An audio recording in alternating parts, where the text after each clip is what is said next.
Hi, it's JFK assassination researcher Richard Hooke, and I just wanted to do one more video to cover a little bit more about Parkland Hospital. I've already done two videos on it, and this is kind of like part three, but not really, because I just wanted to cover mainly about Dr. McClellan, to go into a little bit about him a little bit more, how I'm pretty sure he was complicit and in the know that JFK was going to be shot and brought to Parkland Hospital ahead of time.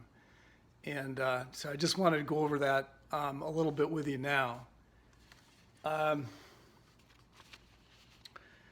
in this interview on YouTube, they interviewed Dr. McClellan, and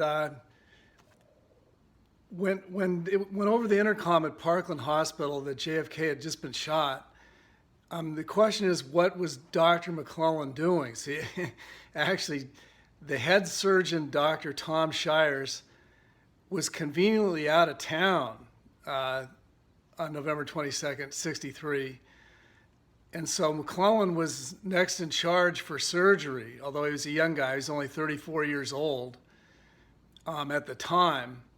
Shires was out of town, and McClellan was on the second floor somewhere by surgery up there. Now, in this YouTube interview, he's kind of unclear. He says, I was going down the hall in the operating room, and Dr. Crenshaw came into a conference room, and that's what he says. The question is, where was he? In the operating room on the second floor, in the hallway, or in a conference room addressing some students at 12:30 when the announcement came that a little bit after 12:30, and President Kennedy had been shot and he was being brought to Parkland Hospital. In Dr. Crenshaw's book, Trauma Room 1, he says that McClellan was out in the hallway, just kind of nonchalantly reading a chart out there in the hallway when Crenshaw rushed down the hall towards the elevator and brought McClellan with him downstairs. But McClellan has maintained, and he maintains in this YouTube interview, that first he says he was in the operating rooms, then he says he was in a conference room addressing some students. And I would question that, because that's not what Dr. Crenshaw says. He said he was out in the hall. McClellan didn't like that, apparently, and so he changed it so he was in a conference room running some sort of instruction program of some students. But I mean, I would just question, what are the chances that McClellan was really doing that? I mean, this was at 12:30 during the lunch hour, and President Kennedy was going by in a motorcade a short distance away, and McClellan, he knew he was going to be the head surgeon, so they would have canceled any classes he was giving.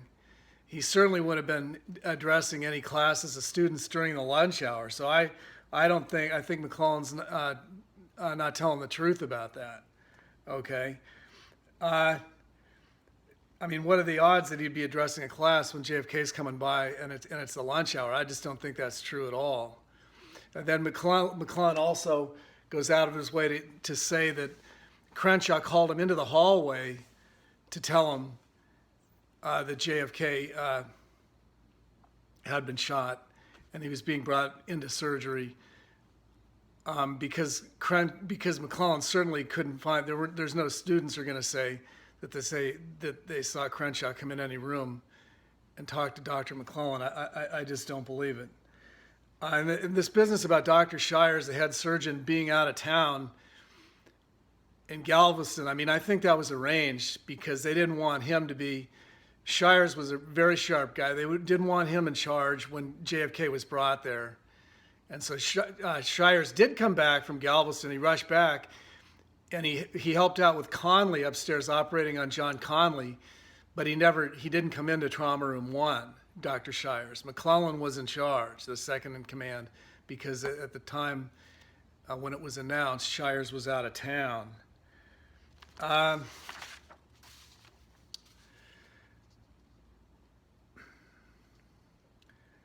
Okay, and also Dr. McClellan, he says when they were coming down, Crenshaw and himself, down from the second floor where the surgery is down to the first floor to Trauma Room 1, that he told Dr. Crenshaw a little story about how sometimes announcements are made, they hear terrible stories, and then when they get to the surgery, it doesn't turn out to be that bad. And it just seems like a funny story that McClellan has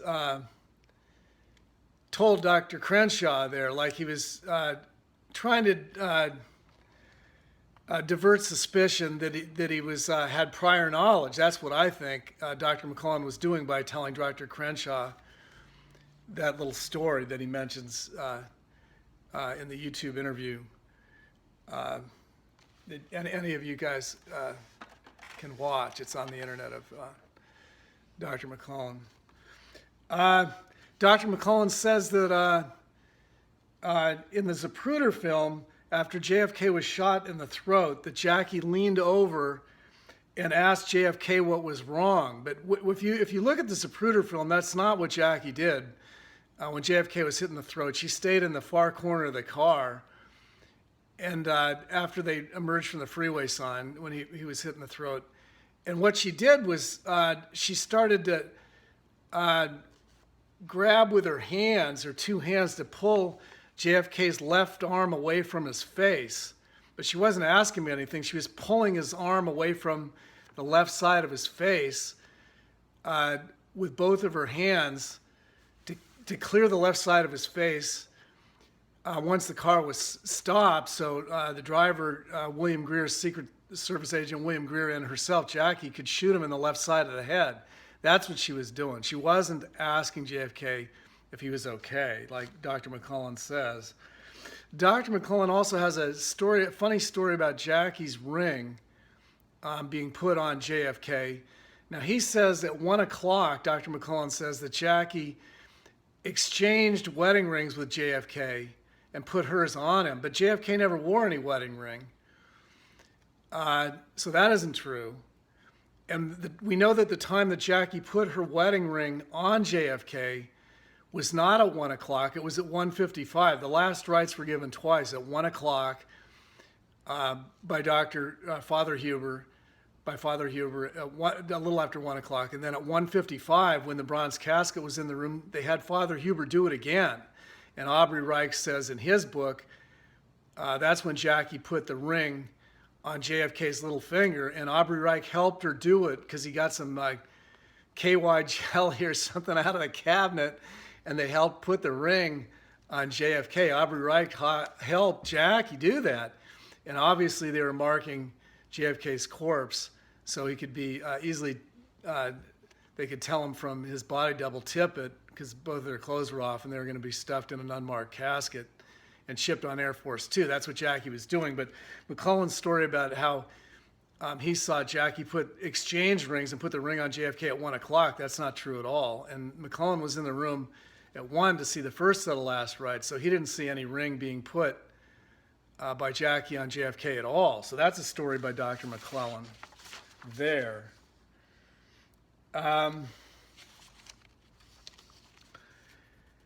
Also, Dr. McClellan, see, there was a bullet lodged by JFK's left ear, okay, when he was laying in there on the gurney in Trauma Room 1. And we know that because one of the nurses, Phyllis Hall, actually there's a YouTube video, you can check it out.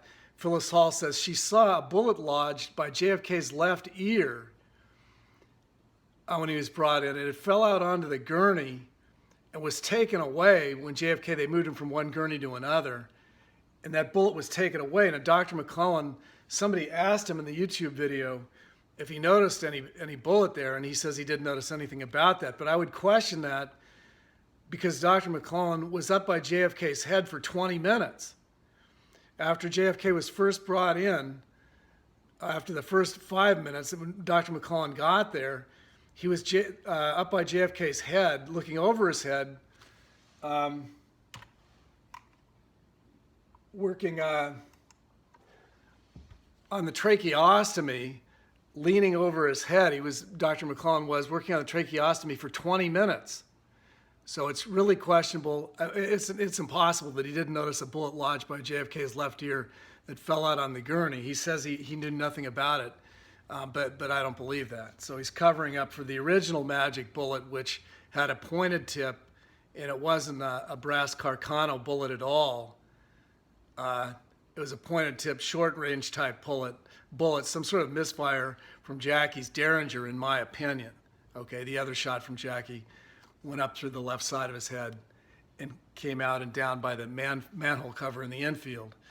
But there was another bullet lodged by his ear that fell out on the gurney that was a short-range pointed-tip pistol-type bullet observed by Nurse Phyllis Hall. Dr. McClellan denies any that he saw that at all.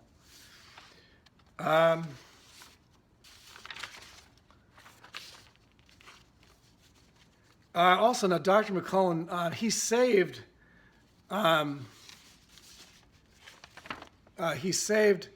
his shirt that had JFK's blood on it because he was up by JFK's head. Dr. McClellan saved that. So we have that. That could be examined, the blood of JFK's on his shirt, and that could be examined for mercury and shellfish toxin from the assassin's bullets in JFK's blood. That still could be done. As Aubrey Reich saved his shirt when he was in the trauma room 1 when they loaded JFK in and out of the bronze casket. And Aubrey Reich's shirt also is on display at the O'Neill Funeral Home, covered with JFK's blood too. So there's 2 shirts available that could be analyzed with JFK's blood on them. I just wanted to mention that. And then lastly in this video, somebody asks Dr. McClellan if he knew Abraham Zapruder, and he says he didn't know him at all, but yet in this book, we were there. Dr. McClellan gives his account, and he says he had operated on Abraham Zapruder a couple of years before, November 22nd, 63. So he not only knew Zapruder, he operated on him. And so that's not true when McClellan denies that he knew Zapruder. Okay, so that's all I wanted to mention pretty much. I just wanted to let you know that these doctors, they're not exempt. There were doctors in the know, they had prior knowledge, and they hustled JFK through Parkland so all of his wounds weren't taken a close look at, especially the wounds to the left side of his head where Jackie shot. They had to admit the big hole to the right side of his head because too many people saw it. So they all admit that, and they say that, that came from the knoll. That would have been James Files' shot, and they all admit that. So that's a little limited hangout by Dr. McClellan. They admit that, but yet then he says that the throat wound was one of exit, not entry, and that's a complete lie because Dr. Crenshaw said when he came into trauma room 1, he saw that before they did the tracheostomy, and it was definitely a wound of entry. Dr. Crenshaw, that it was small, about the size of the tip of his little finger, perfectly round, and it was definitely a wound of entry. That's what Dr. Crenshaw says. So Dr. McClellan to maintain that that was an exit wound is preposterous. It's just not true, for Dr. McClellan to maintain that. So anyway, I hope researchers in the future research these doctors a little bit more because some were in the know and they covered up, or actually they turned a blind eye. They didn't report on all of JFK's wounds, which they obviously saw, and actually in a bullet that was on the stretcher. Researchers of the future should also research the nurses, okay? For one, this nurse Diana Bowron, who was in trauma room 1, she was a recent transfer from England. She was one that should be taken a look at. She was possibly complicit. Another one was Margaret Hinchcliffe. Okay, these nurses, some of them moved JFK around on that gurney after they unloaded him out of the bronze casket and put him in a treatment booth and then took him down to the DOA room when they packed him in an unmarked casket with tippet. Some people definitely helped out. There's more people complicit and in the know than Dr. McClellan. And there were nurses and there were other doctors. So I just wanted to mention that. Researchers need to take it from here. It's researcher Richard Hooke signing out for now. Thank you. Bye.